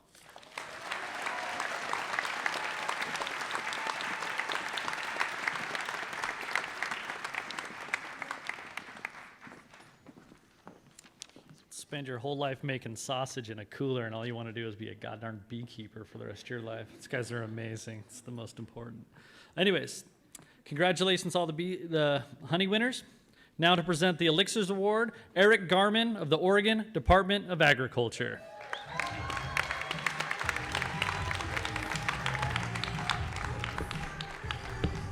Hey everybody, welcome to Oregon. It's good to see everybody. So happy to be here. And the winners are from California, Cool Hand Company for their blackberry cacao nib orange peel shrub. Purely for their Team Limeade. Wine Forest for their sea buckthorn shrub and haskap berry shrub. From Colorado, Dram for their Dram Hair of the Dog bitters. Moringa infusions for their ginger and lemongrass infusions. From Louisiana, Aguapo for their ginger syrup. From Michigan, Gus and Gray for their ginger hibiscus cocktail syrup. From New York, Weathertop Farm for their cherry lime shrub. From North Carolina, Old North Shrub for their state grape shrub. Sweets Elderberry for their sweet syrup. From Oregon, Raft for their Raft Pineapple Tamarind Syrup. From Pennsylvania, Apodia Apinero for their Winter Spark Honey Elixir. From Vermont, Blake Hill Preserves for their Wild Mint Shrub and Spicy Jalapeno Shrub. From Washington, Hot Dame for their Thai Chili Tayberry Cocktail Shrub. Reverend Ad Bonafide Potence for their Rhubarb Citrus Shrub. Congratulations, Elixir winners. And lastly, to present cheese awards, Adam Mulsowitz with Cheesemonger Invitational in New York.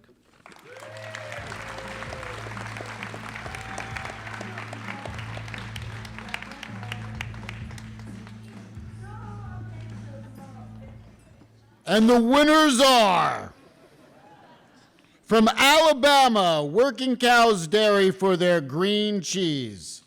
From California, Bellwether Farms for their organic A2 whole milk cow milk yogurt plain.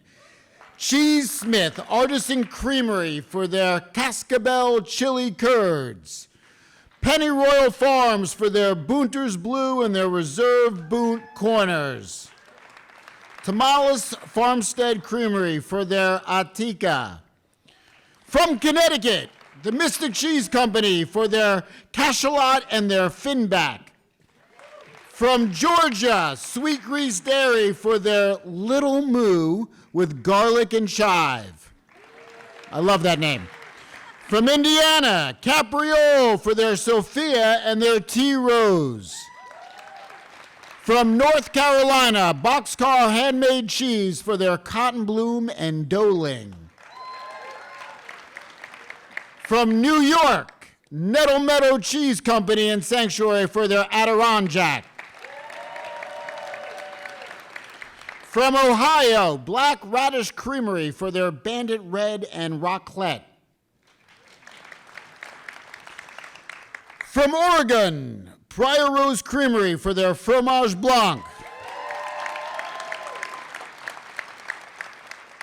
Rogue Creamery for their Smoky Blue.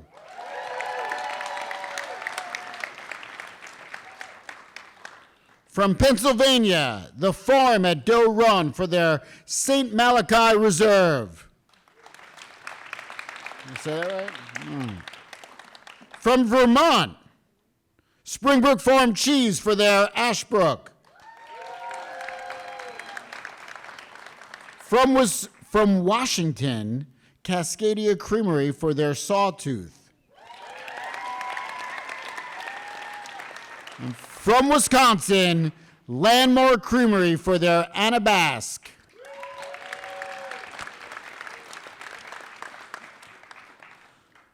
I love cheese.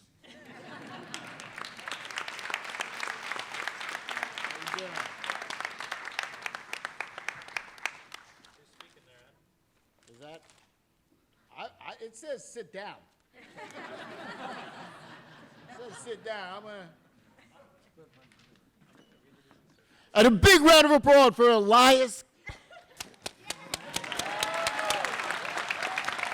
Good job. Awesome. Congratulations, cheesemakers. That went well, didn't it? Butter. Speaking of cheese, congratulations, cheesemakers. Well, if you're not inspired a little bit by now and you don't want a little bit of party and celebration, not going to lie to you, we're probably just not going to be buddies. That's fine with me, if you guys are okay with that. But here, we have one more important speaker. Behind every major movement, there's a visionary, a brave soul that is willing to put themselves out there and challenge the norm. And fortunately for us, we have Sarah Wiener, the co-founder of the Good Food Awards.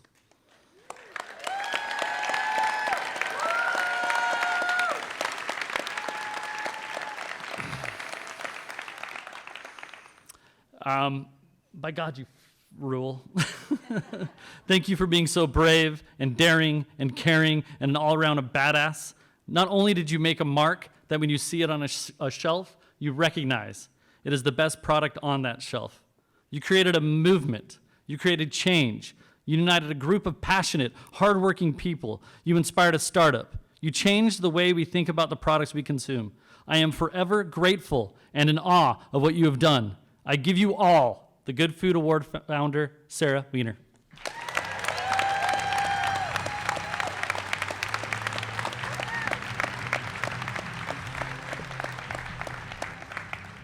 Thank you, Eli.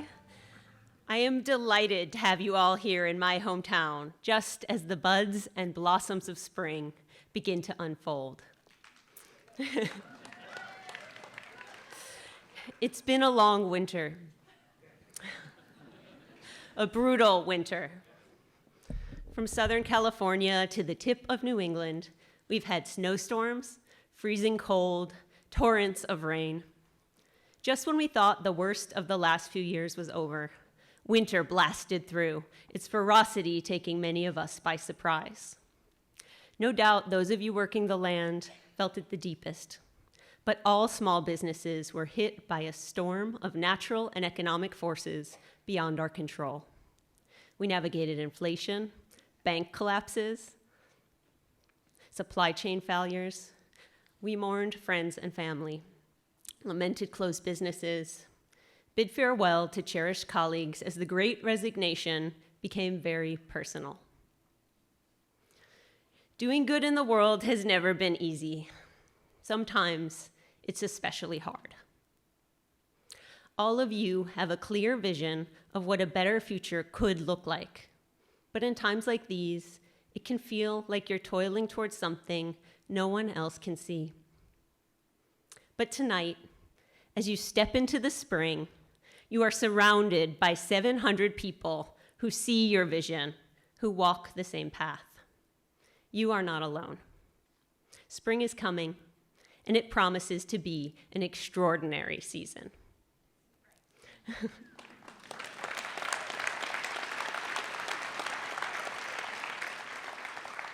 A few weeks ago, lost in my own thoughts, I sat drinking a cup of Good Food Award-winning Finca El Desafio coffee on a balcony overlooking a gentle creek. It was filled with birds of all shapes and sizes. Suddenly startled, I watched them lift off into the air, each in their own unique fashion. The geese gliding like jets, seagulls propelled on crooked wings, an egret with its majestic wingspan. The whole scene struck me as overwhelmingly beautiful. In the quiet dawn light, I was having a moment.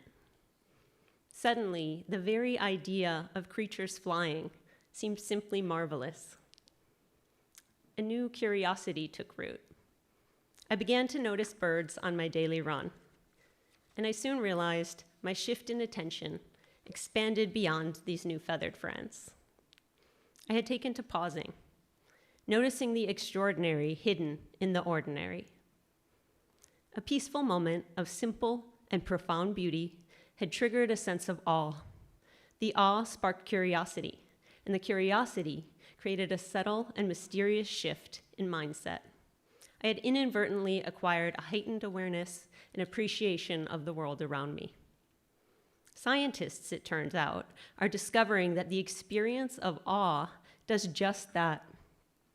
It jolts us out of our self-involvement, pushes us towards a connectedness with the broader world. This emotion, brought on by great beauty and wonder, is as basic to humanity, as old in our evolutionary brains as anger and fear.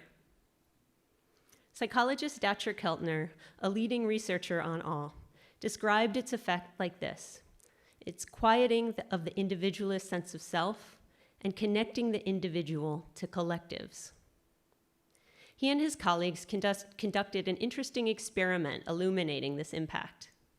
They stopped travelers from 42 different countries as they first glimpsed the stunning Yosemite Valley, asking them to sketch a quick self-portrait. The travelers drew themselves as small presences on a big page, much smaller than subjects asked to do the same task in a less awe-inspiring locale.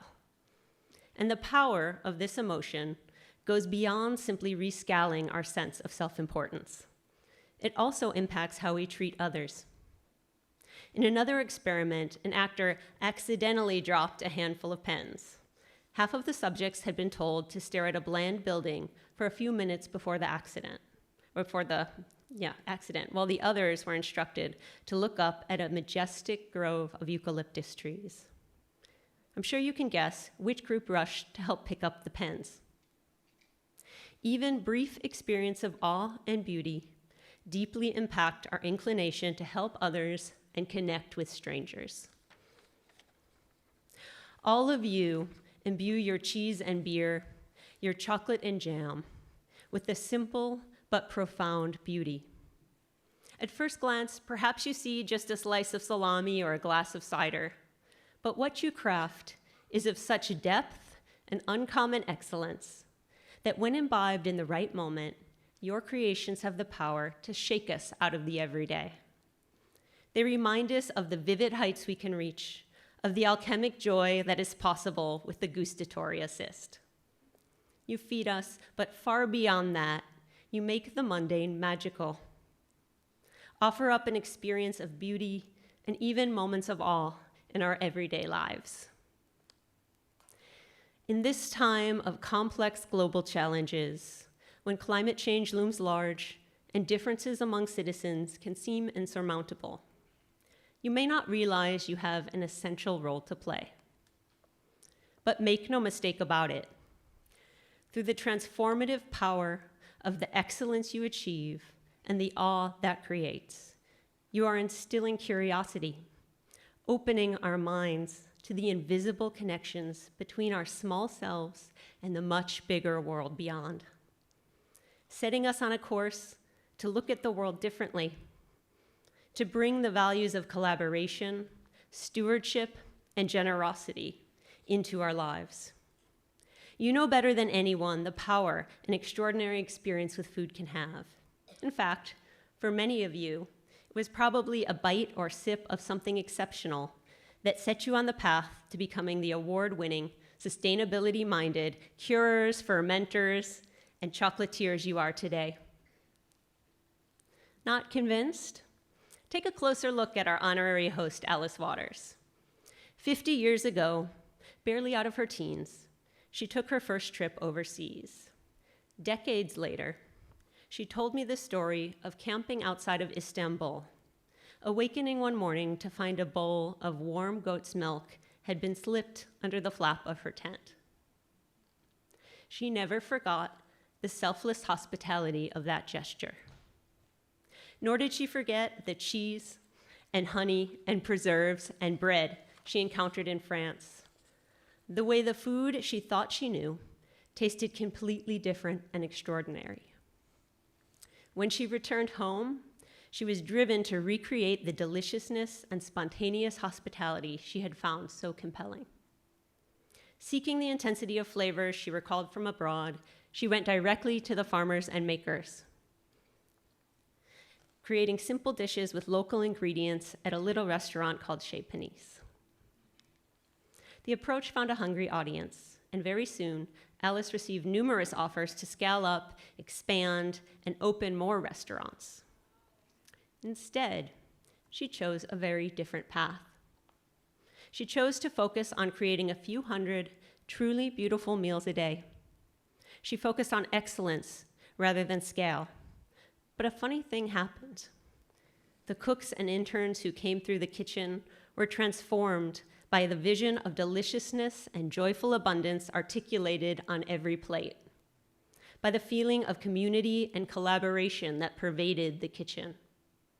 They went off and opened their own restaurants, over 600 of them at last count, carrying with them a fierce commitment to the values they had absorbed. Journalists, moved by the flavors and the warm hospitality, wrote articles extolling the virtues of sourcing locally, spurring a national farmers market movement that led to 8,000 thriving markets throughout the country, more than 5 times the number when Chez Panisse first opened. And Alice's single edible schoolyard in Berkeley has inspired the planting of nearly 6,000 gardens in 75 countries and schools. All because Alice decided not to open another restaurant, to focus instead on creating an awe-inspiring experience for a few hundred people a day. And Alice isn't the only one choosing to focus on excellence and connection, using food to create an impact that reaches far beyond the plate, compounding year over year into a cultural shift that was unimaginable at the onset. The 237 winners here tonight are following singular visions of excellence, subverting an everyman for himself mentality, all the while changing norms, opening minds, building a more connected society. You heard a few of their stories tonight, and there are hundreds more that are just as compelling. From the first licensed black distiller since Prohibition, creating a new spin on Caribbean sorrel, to a coffee roaster on a mission to support women farmers, to a maker finding ways to upcycle whey into a fizzy drink that doubles the productivity of a quart of milk. Our society often celebrates the entrepreneurs who scale the fastest, racing towards an imagined victory of size or influence. But tonight, we celebrate a very different model, one with even more power to shape society. A model built on mind-expanding excellence, on community, on connectivity, on collaboration. You are the leaders of the largest industry in the world, the food industry, and you wield the tools of excellence, vision, and community. You lift us up with the grace of 237 birds launching into the sky.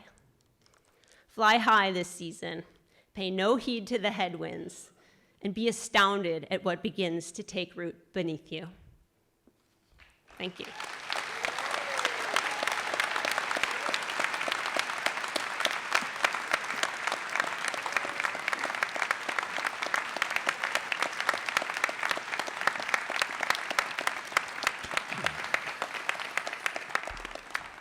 I frickin' hate to say I told you so. She's amazing. Well, that's it. It's a wrap. We can go party. Y'all won awards. Let's hear it. Come on now. Come on.